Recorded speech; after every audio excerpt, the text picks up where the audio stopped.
we've got some engineering design challenges to overcome before we can actually call it a riser. We've got to reduce the weight. No one wants to kind of carry this around the woods, and we want to make it look good. So we're going to put this up on that tombstone back there.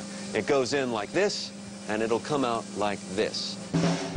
Although we can't see it, the tombstones, metal stands that hold the parts, they move through an automated drilling machine that uses as many as 25 different tools to further hone the riser into its proper shape. It also cuts out holes to make each riser as light as possible.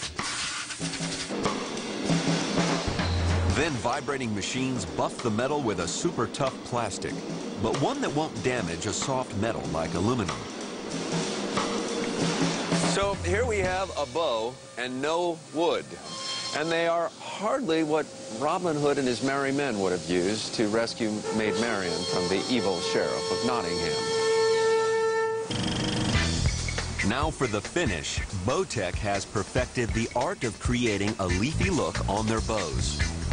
It's a process called hydrographic image transfer. Ink is embedded in these large sheets of cornstarch. Now, the cornstarch is unfurled over a bed of water. And what happens is the ink rests on top of the water while the cornstarch sheet dissolves into the water. And you can demonstrate this very simply by actually seeing how that camouflage just sticks right to the surface here on my glove, but eventually on these bows. Now, they could do all of this by hand, but that would involve a lot of time and a lot of stenciling. And, well, who's got time for that?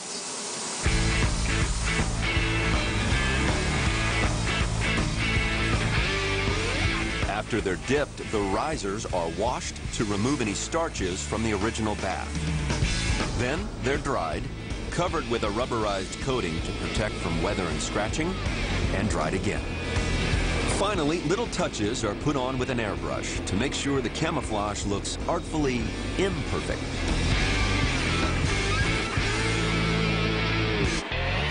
Coming up, find out how this ultra-tough plastic puts more power into your shot.